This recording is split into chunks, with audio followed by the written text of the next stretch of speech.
اینو ببینید. من فقط یه سوال دارم، این مدالای روی سینه پهلوی کی بهش برای چی داده؟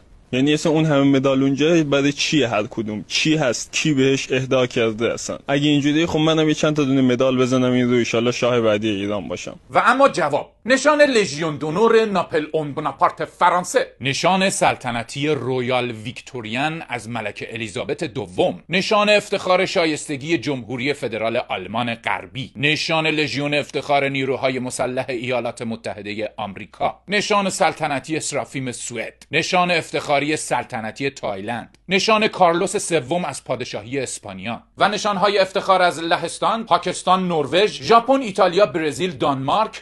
البته این فقط نشانهای افتخاری خارجی بود. بله، یک زمانی کل دنیا به اعتبار پادشاه ایران افتخار میکرد، اما این نشانها و عناوین همچون مفتکی داده نشده. شاه به خاطرش دوره دیده، هم تلاش کرده هم خون دل خورده. برای کی؟ برای گوساله‌ای مثل تو. شاه ورزشکار بود، خلبان جنگنده بود، کارشناس نفت و انرژی بود، یکی از بهترین دیپلمات‌ها و استراتژیست‌های جهان بود. به زبان‌های انگلیسی و فرانسه به صورت پرفکت و ایتالیایی و آلمانی هم به صورت عامیانه صحبت میکرد. 4 تا زبان، فارسی هم یکیش، 5 تا. محمد رضا شاه فارغ التحصیل آکادمی نظامی سنت سیر فرانسه بود، آکادمی که فقط نوابغ رو قبول میکنه. شاه یه نابغه بود. شاه متخصص تاکتیک و استراتژی نظامی، علوم جنگ افزار، سلاح شناسی، فرماندهی ارتش و کار با نقشه و قطب‌نما و ابزار نظامی بود. همین خامنه‌ای لاشگوشت اگر محمد رضا شاه نبود تو همون حموم منصوری زیر آخوندهای مشهدی میمرد. بله پلشت خان. اون مدال ها و ستاره های افتخار ستاره های خوشبختی ما بودند که با رفتن محمد رضا شاه بزرگ